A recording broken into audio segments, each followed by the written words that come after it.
Բարև ձեզ, եթերում դիտակետն է, այսօր իմ հյուրերն են քաղաքացի դիտորդ նախաձեռնության անդամներ Մարիա Մովսիսյանը և Իրինա Ղափլանյանը։ Դուք, բարև ձեզ, շնորհակալություն հրավերն ընդունելու համար, դուք մայիսի 5-ին դիտորդական առաքելություն եք իրականացրել Երևանում տեղի ունեցող ավականու ընտրությունների ժամանակ և Իրինա, սկսենք ձեզանից, հաջողվեց նախաձեռնության առաքելությունը կատարել 3 տեղամասերում։ Նախ ուզում եմ շնորհակալություն հայտնել մեր կողմից եւ մեր նախաձեռնության կողմից, որ այսօր մեզ հրավիրեցիք այստեղ։ Ինչ վերաբերում է հաջողություն, թե ոչ հաջողություն, դա կարելի է տարբեր ձևով մեկնաբանել։ Հաջողություն այո, որովհետեւ մեր մոտ մեր փոքր խումբը բավականին մեծ քանակի խախտումներ է արձանագրել, ասեմ որ ներառյալ Transparency International-ի դիտորդների հետ մենք կազմում ենք մոտ 250 դիտորդ եւ լրագրող, որից մոտ 100-ը մենք ենք, ես հեսա կներկայացնեմ ովքեր ենք մենք, եւ այդ փոքր խմբով 250 հոգով մենք 130 մոտավորապես 130 ընտրատեղամաս ենք ծածկել եւ մոտ 600 խախտումներ ենք արձանագրել։ Ինչ վերաբերում է մեր փոքր նախաձեռնության, մենք քաղաքացի դիտորդ նախաձեռնության շրջանակներում ենք աշխատում եւ տրեյնինգ ստացել եւ մեր դիտորդական առաքելությունը եւ իրավունքը դիտորդ լինելու այս ընտրություններում, իսկ մեր փոքր խումբը դա նախաձեռնություն էր սփյուռքահայերի, Հայաստանի քաղաքացիների եւ ոչ հայ քաղաքացիների կողմից, որպեսզի մասնակցեն եւ փորձեն հնարավորինս չափ իրենց ոչ թե քաղաքացիական պարտքը, ես չեմ ցույց այդ բառը, այլ մասնակցեն զուտ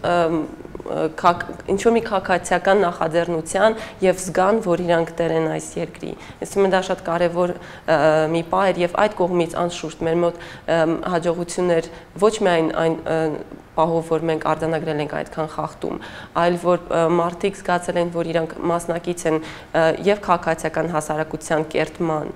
եւ մեր Հայաստանի ապագայի։ Մարիամ, իսկ ինչպիսին էր ձեր աշխատանքը, ձեր տեղամասում 12-22 Շենգավիթի տարածքում էր դա, այդ տեղամասում եք աշխատել, ընտրախախտումները, որոնք արձանագրում եք կամ որոնց տեղյակ եք լինում եւ տեղեկացնում եք հանձնաժողովի նախագահին, համապատասխան արձագանք ստանում եք, ինչպես էր առհասարակ մթնոլորտը տեղամասում։ Մեր մթնոլորտը բավականին լավ էր, նախագահը բավականին արագ արձագանքում էր մեր մատնանշած ընտրախախտումներին եւ որոշ թերացումներ լինում էին այն պատճառով, որ ոչ բոլոր հանձնաժողովի անդամները կամ լիազորված անձիկ կամ դիտորդները նույնիսկ այնտեղ գտնվող ոչ բոլորն էին շատ լավ տիրապետում օրենքին, պես որ շատ օգտակար էր, որ ձեռքներիս տակ ունեինք օրենսգիրքը ընտրական եւ մատնանշելով կոնկրետ օրենքի կոնկրետ կետ, շատ հեշտ հաջողության էինք հասնում, ինչպես նաեւ հանձնաժողովի նախագահ բավականին բարյացակամ կին էր եւ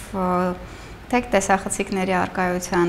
բարական մեզ օգնեց եւ թե իր բարյացակամ տրամադրվածությունը մատնանշելով խախտումը մեծ թե փոքր նա փորձում էր համապատասխան քայլեր հնարավորինս շուտ ձեռնարկել։ Իրինան արդեն շնորհակալություն հայտնեց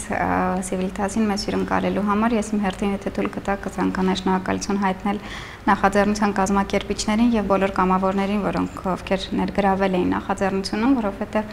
յուրահատուկ էր նախաձեռնությունը, ես լինելով Հայաստանի Հանրապետության քաղաքացի, այստեղ ապրելով երկար տարիներ, առաջին անգամ էի դիտորդ եւ փաստացի առաջին անգամ էի զգում, որ ես իրավունք ունեմ եւ ունակ եմ մասնակից լինելու գործընթացին եւ ոչ միայն զուտ քվեարկողի եւ տանը արդյունքները դիտարկողի դերում, այլ օրինականությունը վերահսկողի դերում նաև դա շատ կարևոր հանգամանք էր, որովհետև ինչքան էլ մենք ակտիվ լինենք, շատ ակտիվ քաղաքացիներ կան Հայաստանում այսօր եւ շատ հաճելի է տեսնել, որ աճում է ակտիվ քաղաքացիների քանակը, բայց երբեմն մենք չգիտենք քայլերը, որոնք պետք է ձեռնարկել ավելի ակտիվ ներգրավվածություն ունենալու համար, կամ գործընթացը ավելի բարդ է թվում, օրինակ դիտորդի քնություն հանձնելը երբեմն այնպեսի վանող եւ վախեցնող է թվում, որ նույնիսկ չես էլ մտածում, որ կարող ես գտնել կազմակերպություն, որը զբաղվում է դիտորդական իրավունք ունի իրականացնելու դիտորդական առաքելություն, հանձնել քնություն, համապատասխան նյութեր ընթերցել եւ այլն, դա թվում է բարդ, երկար, վախեցնող։ Այս նախաձեռնությունը շատ քաղաքացիներին ցույց տվեց եւ ապացուցեց, որ տեղեկատվության իրավունքը պետք է կարելի է եւ պետք է օգտագործել եւ պետք է եւ հնարավոր է դառնալ քաղաքական գործընթացների մասնակից եւ դա այնքան էլ բարդ չէ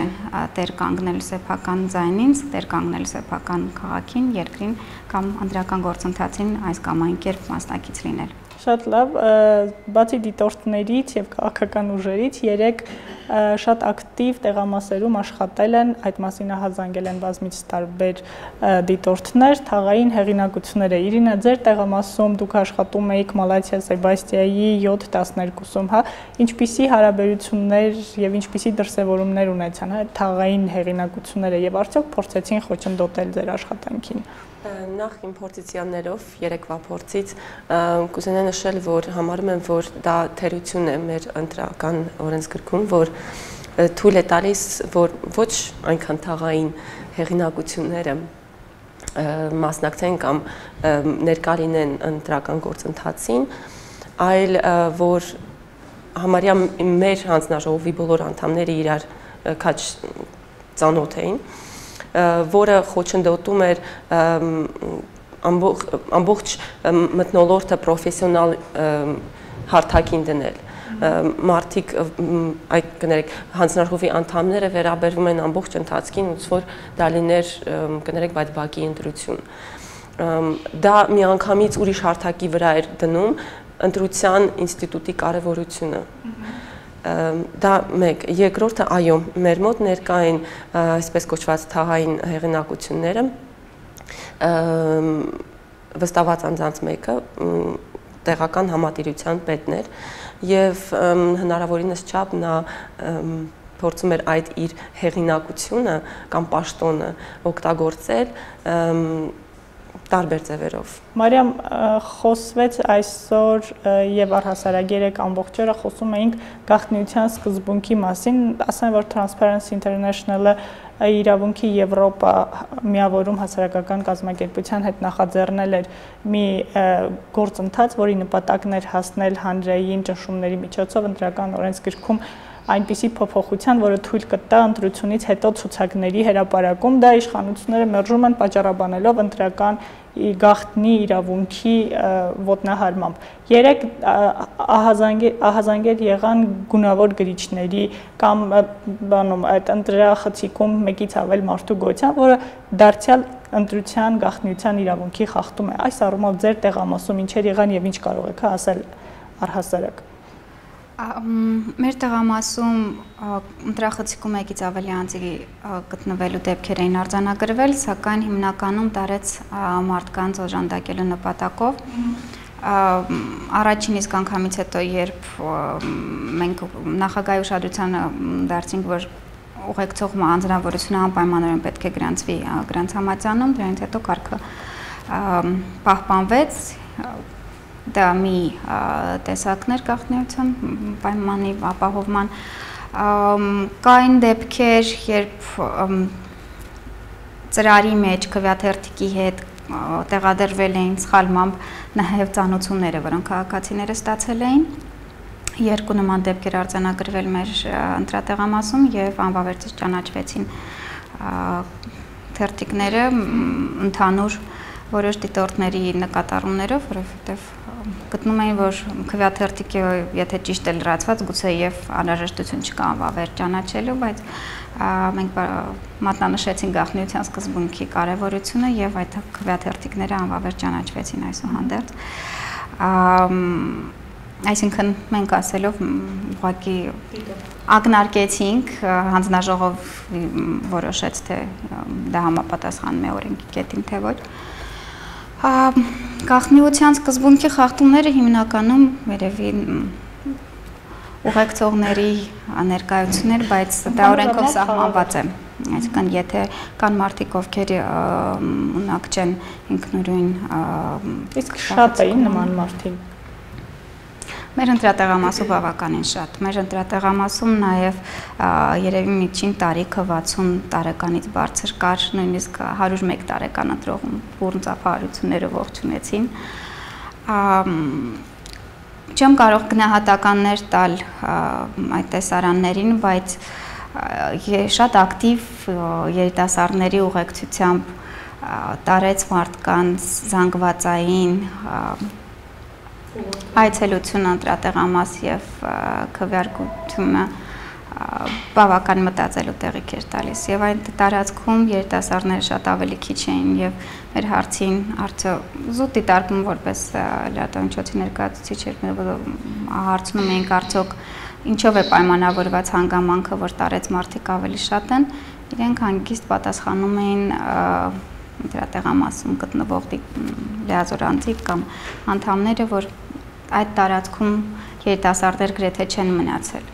կամ գալիս էին շատ երիտասարդներ փոքր երեխաներով բայց զանգվածային բավական մեծ քանակությամբ տարեց մարդիկ գալիս էին որոնք ովքեր այլ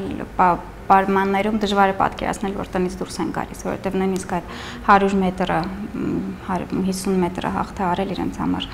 բավականին մեծ դժվարություններ ներկայացնում։ Ես նույնը կարող եմ ասել նաև մեր ընտրատարածքում միջին տարիքը 60-ից բարձր էր, իսկ ինչ վերաբերվում է գունավոր գրիչներին, ես նորից կկրկնեմ, որ ես համարում եմ, որ մեր ընտրական օրենսգիրքը բավականին թերի է եւ հաշվի առնելով, որ ընտրությունը որպես ինստիտուտ բավականին նուրբ եւ մանրակրկիտ գործընթաց է եւ պետք է ամեն ինչը օրենսդրորեն գրառել, նույնիսկ գրիչի թանակը ինչու ոչ։ Եվ հավելեմ, որ ինչ կապված է, ինչ վերաբերվում է գաղտնի ընտրության, այո, ես համարում եմ, որ ընտրողն ունի իրավունք, որ իր ընտրությունը մնա գաղտնի, գնալ թե չգնալը, բայց դա կարող եմ ասել այն երկրների մասին, որոնք արդեն ժողովրդավարության հասել են եւ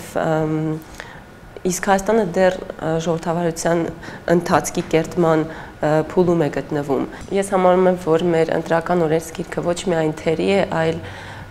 գրված է, որպեսզի իշխանությունը ինքն իրեն վերարտադրի։ Եվ վերջի հարցը, որին կուզեի երկուսով էլ պատասխանեք, մայիսի 5-ին մեր եւ քաղաքական հանրության եւ քաղաքական ուժերի հիմնական բացթողումը ձեզ որն էր։ Հանրության հիմնական բացթողումը կարծում եմ, որը շատ հեշտ շտկելի եւ ժամանակի ընթացքում վստահ եմ կշտկվի, մեր իրավունքների իմացության ցածր մակարդակն է տեղեկատվության, այսինքն տեղեկատվություն ստանալու նույնիսկ ցանկության ցածր մակարդակը Եվ նման նախաձեռնություններ միանշանակ հնարավորություն են տալիս գիտակցելու, որ մենք ուղղակի մեկը չենք։ Ես երբևէ քաղաքականության հետ որևէ առնչություն չունենալով, չպատկանելով որևէ քաղաքական ուժի կամ ինչ-որ կազմակերպության, որը նման առաքելություն է իրականացրել, հասկացա, որ իրականում յուրաքանչյուրս կարող ենք ունենալ մեր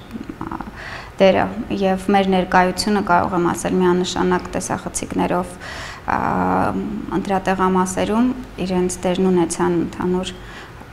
որակի եւ ընթացքի վրա միանշանակ եւ կոչ կանեի բոլորին գիտակցել որ մենք ընդհանրապես մեկ չենք եւ անպագոր բառեր չեն եւ ավելի ներգրաված ու պատասխանատու լինելը իրականում այնքան բարդ չէ ինչքան մեզ թվում է Ես չեմ ֆիքսվի հենց մայիսի 5-ի վրա, ես համարում եմ, որ մեր մոտ ամեն օրը բաց թողում է եւ հավելեմ ես համամիտ եմ Մարիամի հետ, որ իրազեկման մեծ խնդիր է երկրում, տեղեկացման մեծ խնդիր է երկրում եւ քաղաքացիական հասարակության ամրապնդելու նպատակով մենք ամեն օր պետք է գործողություններ կիրառենք, որպեսզի մեր հասարակությունը իրազեկվի, տեղեկանա թե ոչ թե որ ինչպիսի իրավունքներ այն ունի, այլ որ հասարակությունն է իշխանությունը, իսկ իշխանությունը իր ծառան։ Շատ լավ, շնորհակալություն եւ դիտորդական առաքելություն իրականացնելու եւ հարցազրույց տալու համար շնորհակալություն նաեւ ձեզ հիշեցնեմ, որ ես զրուցում էի քաղաքացի դիտորդ նախաձեռնության անդամներ Մարիամ Մովսիսյանի եւ Իրինա Ղափլանյանի հետ։